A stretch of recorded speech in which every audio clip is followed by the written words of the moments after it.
Odia trading ପାଠଶାଳାକୁ ଆପଣମାନଙ୍କୁ ସ୍ୱାଗତ। ଆଜି ଆମେ ଭିଡ଼ିଓରେ ଟପ୍ 5 ବୁଲିଶ ଓ ବେରିଶ କ୍ୟାଣ୍ଡେଲ୍ ବିଷୟରେ ଆଲୋଚନା କରିବା, ଯାହା ପ୍ରାୟ ସମସ୍ତ ଟ୍ରେଡର ଜାଣିଥିବା ନିହାତି ଦରକାର। ଏହି 5ଟି କ୍ୟାଣ୍ଡେଲ୍ ସପୋର୍ଟ ଓ ରେଜିଷ୍ଟାନ୍ସରେ ଫର୍ମ ହେଲେ ଟ୍ରେଣ୍ଡ ରିଭର୍ସାଲ୍ ଆସିବାର ସମ୍ଭାବନା ଥାଏ। ପ୍ରଥମେ ଜାଣିବା ବୁଲିଶ କ୍ୟାଣ୍ଡେଲ୍ କ'ଣ। ବୁଲିଶ କ୍ୟାଣ୍ଡେଲ୍ ହେଉଛି ସେହି କ୍ୟାଣ୍ଡେଲ୍ ଯାହା ମାର୍କେଟରେ ବାୟରମାନଙ୍କ ଶକ୍ତିକୁ ଦେଖାଏ। ଗ୍ରୀନ୍ କ୍ୟାଣ୍ଡେଲକୁ ବୁଲିଶ କ୍ୟାଣ୍ଡେଲ୍ କୁହାଯାଏ।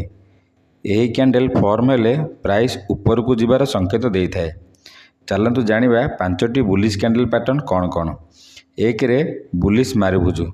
ବୁଲିଶ ମାରୁଭୁଜୁ ହେଉଛି ଏକ ଲମ୍ବା ଫୁଲ୍ ବଡି ଗ୍ରୀନ୍ କ୍ୟାଣ୍ଡେଲ୍। ଏହି କ୍ୟାଣ୍ଡେଲରେ ୱିକ୍ ବେଳେବେଳେ କମ୍ ଥାଏ କିମ୍ବା ବିଲକୁଲ ନଥାଏ। ଏହା ଦେଖାଏ ବାୟରମାନେ ମାର୍କେଟକୁ କଣ୍ଟ୍ରୋଲ କରୁଛନ୍ତି। ଏହି କ୍ୟାଣ୍ଡେଲ୍ ଷ୍ଟ୍ରଙ୍ଗ ବାଇଙ୍ଗକୁ ବୁଝାଏ। 2ରେ ହାମର କ୍ୟାଣ୍ଡେଲ୍। ହାମର କ୍ୟାଣ୍ଡେଲ୍ ଦେଖିବାକୁ ହାତୁଡ଼ି ଭଳି, ସେଥିପାଇଁ ଏହାର ନାମ ହାମର ରଖାଯାଇଛି। ଏହାର ଶ୍ୟାଡୋ ବଡ଼ ହୋଇଥାଏ ଏବଂ ବଡି ଛୋଟ ଥାଏ। ୱିକ୍ ବେଳେବେଳେ ଟିକିଏ ଥାଏ ଆଉ ବିଲକୁଲ ନଥାଏ। ଏହାର ଶ୍ୟାଡୋ ଆମକୁ ଦେଖାଏ ସେଲରମାନେ ପ୍ରାଇସ୍କୁ ତଳକୁ ନେଇକି ଯାଇଥିଲେ କିନ୍ତୁ ବାୟରମାନେ ପ୍ରାଇସ୍କୁ ଉପରକୁ ନେଇଗଲେ। 3ରେ ଇନଭର୍ଟେଡ୍ ହାମର। ଇନଭର୍ଟେଡ୍ ହାମରର ଉପର ୱିକ୍ ବଡ଼ ଥାଏ। ଏହା ଦେଖାଏ ବାୟରମାନେ ଉପରକୁ ମାର୍କେଟକୁ ନେଇକି ଯାଇଥିଲେ କିନ୍ତୁ ସେଲରମାନେ ଉପରୁ ପ୍ରେସର ଦେଲେ, ଯାହାଫଳରେ ପ୍ରାଇସ୍ ତଳକୁ ଆସିଲା, କିନ୍ତୁ ଲାଷ୍ଟ ଟାଇମ୍ ବାୟର ପୁଣି ଆକ୍ଟିଭ ହେଲେ। କ୍ୟାଣ୍ଡେଲ୍ ଗ୍ରୀନ୍ କ୍ଲୋଜ୍ କଲା। 4ରେ ବୁଲିଶ ଏଙ୍ଗଲଫିଂ ପ୍ୟାଟର୍ନ। ଏହା 2ଟି କ୍ୟାଣ୍ଡେଲ୍ ମିଶି ହୁଏ। ପ୍ରଥମ କ୍ୟାଣ୍ଡେଲ୍ ରେଡ୍ ଆଉ ଦ୍ୱିତୀୟ କ୍ୟାଣ୍ଡେଲ୍ ଗ୍ରୀନ୍ ହୋଇ ପ୍ରଥମ ରେଡ୍ କ୍ୟାଣ୍ଡେଲକୁ ପୁରା କଭର କରିଦିଏ। ଏହା ଦେଖାଏ ବାୟରମାନେ ସେଲରମାନଙ୍କୁ ହରାଇଛନ୍ତି। 5ରେ ମର୍ଣ୍ଣିଂ ଷ୍ଟାର ପ୍ୟାଟର୍ନ। ଏହା 3ଟି କ୍ୟାଣ୍ଡେଲ୍ ମିଶି ହୁଏ। ପ୍ରଥମ କ୍ୟାଣ୍ଡେଲ୍ ଗୋଟିଏ ବଡ଼ ରେଡ୍ କ୍ୟାଣ୍ଡେଲ୍, ଦ୍ୱିତୀୟ କ୍ୟାଣ୍ଡେଲ୍ ଗୋଟିଏ ଡୋଜି କ୍ୟାଣ୍ଡେଲ୍, ତୃତୀୟ କ୍ୟାଣ୍ଡେଲ୍ ବଡ଼ ବୁଲିଶ କ୍ୟାଣ୍ଡେଲ୍। ଏହି ପ୍ୟାଟର୍ନ ଦେଖାଏ ସେଲର ଧୀରେ ଧୀରେ ୱିକ୍ ହେଉଛନ୍ତି ଆଉ ବାୟର ଧୀରେ ଧୀରେ ଷ୍ଟ୍ରଙ୍ଗ ହେଉଛନ୍ତି। ଆଶା କରୁଛି ଆପଣ ବୁଲିଶ କ୍ୟାଣ୍ଡେଲ୍ ବିଷୟରେ ଭଲରେ ବୁଝିପାରିଥିବେ। ଏବେ ଆସନ୍ତୁ ଜାଣିବା 5ଟି ବେରିଶ କ୍ୟାଣ୍ଡେଲ୍ ବିଷୟରେ।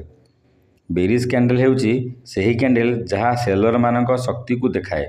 ରେଡ୍ କ୍ୟାଣ୍ଡେଲକୁ ବେରିଶ କ୍ୟାଣ୍ଡେଲ୍ କୁହାଯାଏ। ଏବେ ଆସନ୍ତୁ ଜାଣିବା ଟପ୍ 5ଟି ବେରିଶ କ୍ୟାଣ୍ଡେଲ୍ ବିଷୟରେ। 1ରେ ହେଲା ବେରିଶ ମାରୁଭୁଜୁ। ବେରିଶ ମାରୁଭୁଜୁ କ୍ୟାଣ୍ଡେଲଷ୍ଟିକ୍ ପ୍ୟାଟର୍ନ ହେଉଛି ଗୋଟିଏ ଶକ୍ତିଶାଳୀ ଲମ୍ବା ଫୁଲ୍ ବଡି କ୍ୟାଣ୍ଡେଲ୍। ଏହାର ବଡ଼ ରେଡ୍ ବଡି ସେଲରମାନଙ୍କର ଶକ୍ତିକୁ ଦେଖାଏ। ଏହି କ୍ୟାଣ୍ଡେଲର ୱିକ୍ ଓ ଶ୍ୟାଡୋ ବେଳେବେଳେ କମ୍ ଥାଏ କିମ୍ବା ବିଲକୁଲ ନଥାଏ। ଏହା ଦେଖାଏ ସେଲରମାନେ ମାର୍କେଟକୁ କଣ୍ଟ୍ରୋଲ କରୁଛନ୍ତି। ଏହି କ୍ୟାଣ୍ଡେଲ୍ ରେଜିଷ୍ଟାନ୍ସ ପାଖରେ ଫର୍ମ ହେଲେ ଷ୍ଟ୍ରଙ୍ଗ ସେଲିଂର ସମ୍ଭାବନା ଥାଏ। 2ରେ hanging man candle. Hanging man କ୍ୟାଣ୍ଡେଲକୁ ରେଡ୍ ହାମର କୁହାଯାଏ। ଏହା ଅପଟ୍ରେଣ୍ଡର ଶେଷରେ ତିଆରି ହୁଏ ଏବଂ ମାର୍କେଟ ଡାଉନ୍ ଆସିବାର ସଂକେତ ଦେଇଥାଏ। ହ୍ୟାଙ୍ଗିଂ ମ୍ୟାନ୍ର ୱିକ୍ ବଡ଼ ଥାଏ ଓ ବଡି ଛୋଟ ଥାଏ। ଉପର ଶ୍ୟାଡୋ ବେଳେବେଳେ ଟିକିଏ ଥାଏ କିମ୍ବା ବିଲକୁଲ ନଥାଏ।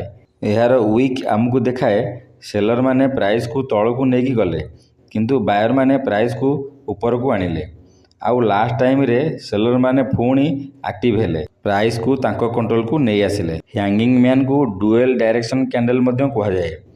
ରେଜିଷ୍ଟାନ୍ସ ପାଖରେ ଫର୍ମ ହେଲେ ମାର୍କେଟ ତଳକୁ ଯାଏ, ସପୋର୍ଟ ପାଖରେ ଫର୍ମ ହେଲେ ମାର୍କେଟ ଉପରକୁ ଯିବାର ସମ୍ଭାବନା ଥାଏ। 3ରେ ସୁଟିଂ ଷ୍ଟାର।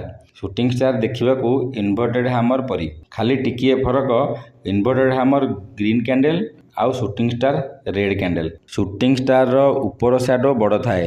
ଏହାର ୱିକ୍ ବେଳେବେଳେ ଟିକିଏ ଥାଏ କିମ୍ବା ବିଲକୁଲ ନଥାଏ। ଏହାର ବଡ଼ ଶ୍ୟାଡୋ ଆମକୁ ଦେଖାଏ ବାୟରମାନେ ପ୍ରାଇସ୍କୁ ଉପରକୁ ନେଇକି ଯାଇଥିଲେ କିନ୍ତୁ ସେଲରମାନେ ଉପରୁ ସେଲିଂ କରି ପ୍ରାଇସ୍କୁ ତଳକୁ ନେଇ ଆସିଲେ। ରେଜିଷ୍ଟାନ୍ସ ପାଖରେ ଫର୍ମ ହେଲେ ପ୍ରାଇସ୍ ତଳକୁ ଆସିବାର ସମ୍ଭାବନା ଥାଏ। 4ରେ ବେରିଶ ଏଙ୍ଗଲଫିଂ। ଏହା 2ଟି କ୍ୟାଣ୍ଡେଲ୍ ମିଶି ତିଆରି ହୁଏ। ପ୍ରଥମ କ୍ୟାଣ୍ଡେଲ୍ ଗ୍ରୀନ୍ କ୍ୟାଣ୍ଡେଲ୍, ଦ୍ୱିତୀୟ କ୍ୟାଣ୍ଡେଲ୍ ବଡ଼ ରେଡ୍ କ୍ୟାଣ୍ଡେଲ୍ ହୋଇ ଗ୍ରୀନ୍ କ୍ୟାଣ୍ଡେଲକୁ ପୁରା କଭର କରିଦିଏ। ଏହା ଦେଖାଏ ସେଲରମାନେ ବାୟରମାନଙ୍କୁ ହରାଇଛନ୍ତି। ରେଜିଷ୍ଟାନ୍ସ ପାଖରେ ଏହି କ୍ୟାଣ୍ଡେଲ୍ ଫର୍ମ ହେଲେ ମାର୍କେଟ ଡାଉନ୍ ଆସିବାର ସଂକେତ ଦେଇଥାଏ। ବୁଲିଶ ଏଙ୍ଗଲଫିଂର ଓଲଟା ହେଉଛି ବେରିଶ ଏଙ୍ଗଲଫିଂ। ବୁଲିଶ ଏଙ୍ଗଲଫିଂ ସପୋର୍ଟ ପାଖରେ ଫର୍ମ ହୁଏ ଏବଂ ବେରିଶ ଏଙ୍ଗଲଫିଂ ରେଜିଷ୍ଟାନ୍ସ ପାଖରେ ଫର୍ମ ହୁଏ। 5ରେ ଇଭିନିଂ ଷ୍ଟାର ପ୍ୟାଟର୍ନ। ମର୍ଣ୍ଣିଂ ଷ୍ଟାରର ଓଲଟା ହେଉଛି evening star. Morning star support ପାଖରେ ତିଆରି ହୁଏ, ଇଭିନିଂ ଷ୍ଟାର ରେଜିଷ୍ଟାନ୍ସ ପାଖରେ ତିଆରି ହୁଏ। ଇଭିନିଂ ଷ୍ଟାର 3ଟି କ୍ୟାଣ୍ଡେଲ୍ ମିଶି ହୁଏ। ଏହାର ଫାର୍ଷ୍ଟ କ୍ୟାଣ୍ଡେଲ୍ ଗୋଟିଏ ଗ୍ରୀନ୍ କ୍ୟାଣ୍ଡେଲ୍, ଦ୍ୱିତୀୟ କ୍ୟାଣ୍ଡେଲ ଗୋଟିଏ ଡୋଜି କ୍ୟାଣ୍ଡେଲ, ତୃତୀୟ କ୍ୟାଣ୍ଡେଲ ଗୋଟିଏ ବଡ଼ ରେଡ୍ କ୍ୟାଣ୍ଡେଲ। ଏହି ପ୍ୟାଟର୍ନ ଦେଖାଏ ବାୟର ଧୀରେ ଧୀରେ ୱିକ୍ ହେଉଛନ୍ତି ଏବଂ ସେଲର ମାନେ ଧୀରେ ଧୀରେ ଷ୍ଟ୍ରଙ୍ଗ ହେଉଛନ୍ତି। ଏହି ପ୍ୟାଟର୍ନ ରେଜିଷ୍ଟାନ୍ସ ପାଖରେ ହେଲେ ବଡ଼ ଡାଉନ୍ ଟ୍ରେଣ୍ଡର ଆରମ୍ଭ ହୋଇଥାଏ। ଆଶା କରୁଛି ଏହି ଭିଡ଼ିଓରେ ଆପଣମାନେ ଟପ୍ 5 ବେରିସ୍ ଓ ବୁଲିଶ କ୍ୟାଣ୍ଡେଲ ବିଷୟରେ ଭଲରେ ଶିଖିପାରିଥିବେ। ଭିଡ଼ିଓଟି ଭଲ ଲାଗିଥିଲେ ଲାଇକ୍ କରନ୍ତୁ ଏବଂ ସେୟାର କରନ୍ତୁ। ଯଦି ଆପଣଙ୍କର ଟ୍ରେଡିଂ ରିଲେଟେଡ୍ କିଛି କ୍ୱେଶ୍ଚିନ୍ ଅଛି ତାହେଲେ କମେଣ୍ଟରେ ପଚାରିପାରିବେ। ଏବେ ଆପଣମାନଙ୍କର କାମ ହେଲା ଚାର୍ଟ ଓପନ୍ କରନ୍ତୁ ଏବଂ ଚାର୍ଟରେ ଟପ୍ 5 ବୁଲିଶ କ୍ୟାଣ୍ଡେଲ ଏବଂ ବେରିସ୍ କ୍ୟାଣ୍ଡେଲ ଚିହ୍ନିବାକୁ ଚେଷ୍ଟା କରନ୍ତୁ ଏବଂ ଏହି କ୍ୟାଣ୍ଡେଲଟି କେଉଁଠି ଫର୍ମ ହୋଇଛି ସପୋର୍ଟରେ କି ରେଜିଷ୍ଟାନ୍ସରେ ତାହା ଦେଖନ୍ତୁ। ସପୋର୍ଟରେ ଫର୍ମ ହେଲେ କିଭଳି କାମ କରିଛି ଏବଂ ରେଜିଷ୍ଟାନ୍ସରେ ଫର୍ମ ହେଲେ କିଭଳି କାମ କରିଛି ତାକୁ ଚାର୍ଟରେ ଦେଖିବାକୁ ଚେଷ୍ଟା କରନ୍ତୁ। ମନେ ରଖନ୍ତୁ ଟ୍ରେଡିଂ ହେଉଛି ପ୍ରାକ୍ଟିସର ଗେମ୍। ଯେତିକି ପ୍ରାକ୍ଟିସ୍ କରିବେ ସେତିକି ଆପଣ ସେଥିରେ ସକ୍ସେସ୍ ହେବେ। ଭିଡ଼ିଓଟି ଭଲ ଲାଗିଥିଲେ ଲାଇକ୍ ଆଉ ସେୟାର କରନ୍ତୁ। ବେସିକ୍ ଟୁ ଆଡ଼ଭାନ୍ସ ଟ୍ରେଡିଂ ଶିଖିବା ପାଇଁ ଓଡ଼ିଆ ଟ୍ରେଡିଂ ପାଠଶାଳାକୁ ସବସ୍କ୍ରାଇବ୍ କରନ୍ତୁ।